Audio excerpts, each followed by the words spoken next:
the goalkeeper. They really did not get to see me that close and realize that I was a girl. Right. But as I got older, I couldn't hide it anymore. But that was one of the things when I realized that at 10 years old, I was probably 10, 11. Um, I went on a Saturday morning to the field where all my friends were playing, and they were all playing with this American girl that had blonde hair, green eyes, and she was a girl, but they were playing with her. So I went to my friends and I asked them, "How come you play with her? She's a girl."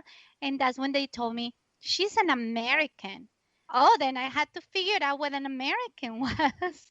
And I befriended her, and then she told me she was a missionary from the United States that came to Ecuador to tell us about the gospel in Jesus Christ, and that pretty much in America, girls can do whatever they want to do. So they can play soccer and go to the Navy and all that stuff. So I run back to my house and I told my mom, Mom, I know now that I am an American that was born in the wrong place. I have to go to the United States. I have to meet this guy named Jesus. And that's how I'm going to be able to be able to play soccer and be whoever I want to be.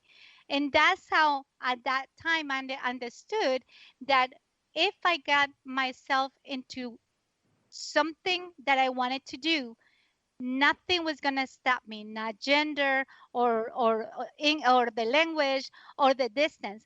I was going to get it done because I put my mind to do it. And that's where the resilient mindset, I think, was born back when I was 10 or 11 years old. So important, how we develop, right? How the world is our oyster, so to speak, like it was when you were 10 or 11, and it wasn't a no that you just retreated from. It was a closed door that you said, well, then I got to somehow get through that door, not a problem. And you're right. And that's, again, I have the benefit of having read your book, and it's many stories, not just that story of your resilient mindset. So thank you for sharing that one. That's a fantastic story we can all learn from. And you've always been who you've been, right? From the young Rosie to the Rosie that you are now. I love that, knowing you like I do. So would you say, as we look towards your book, and I definitely want to have a little bit of time because it's not just the book that you are premiering, so we actually have 3 products just as a teaser there to our listeners. But could you describe, ultimately, when you sat down to write this book with us, who, as you envisioned your reader, who is really that ideal reader for you that will be captivated by your book? Well, first of all, I do have so it has to be somebody that perhaps was from another country originally. It can be Latin America or perhaps other locations, but that you came to the United States. This book can be used for anybody, but specifically because of the struggles. And you probably came to the United States in the 1980s, and people really did not look like you, but you came for the opportunity, and because you did not want to be put in a box because of whatever where you were originally from, were trying to box you in, right? When I came to the United States, I knew that I came to live the American dream, and I was going to give it all, but I had the chance to do it because I was going to work hard, and I was going to pretty much outwork anybody and everybody.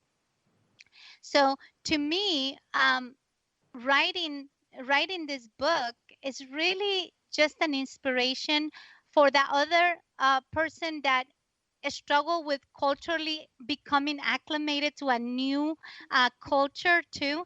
Although I always knew that I wanted to be American, at the very beginning, sometimes the language was a little bit of a struggle.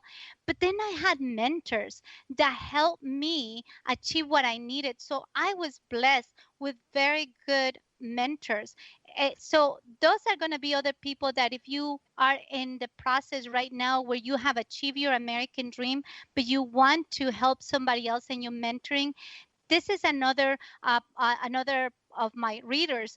But the most important is that reader that wants to stay in business and achieve a thriving, successful, and profitable business.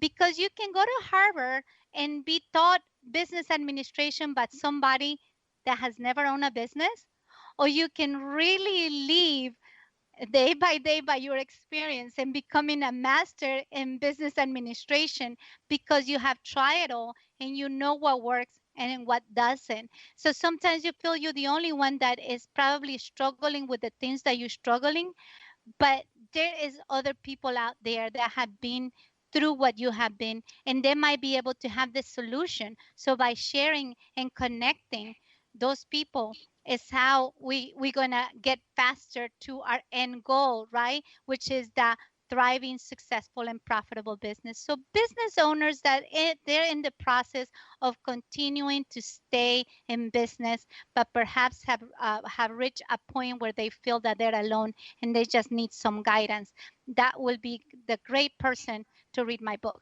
Yes. Well, and what you bring up is, I think, an important point here about what your book provides. You bring up the great help that you received as from mentors, and really this book is your now contribution, paying it forward as a book that provides mentorship.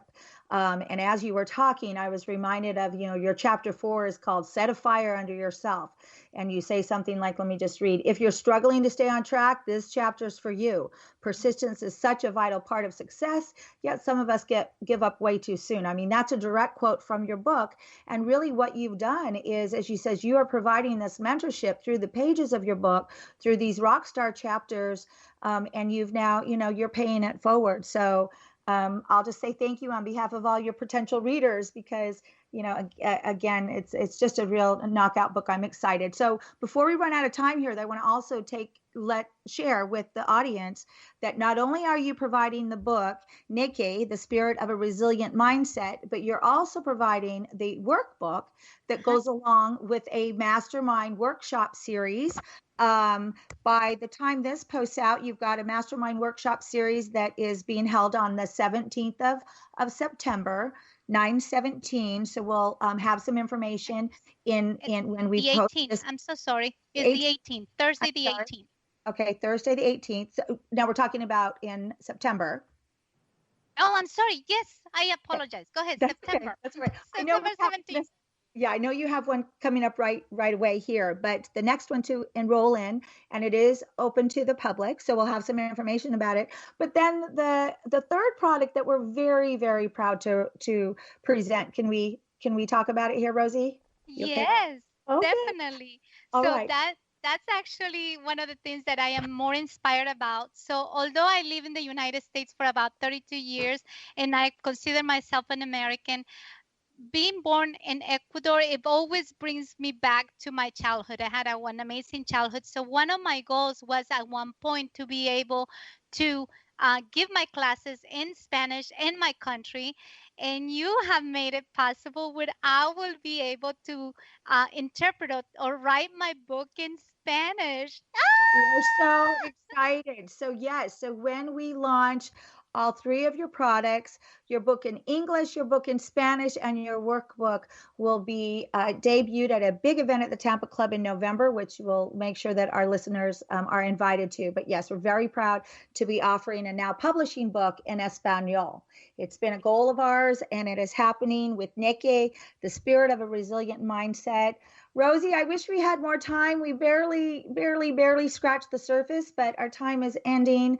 I thank you so much for being a guest, and I really hope we've impressed on all of you this very resourceful and timely and chock full of mentoring advice for business professionals and business owners and anyone that just wants to read about this exciting life so far from our Rosie Paulsen. So again, thank you, Rosie, and thank you, listeners, for listening to our now publishing podcast of What No One Knows.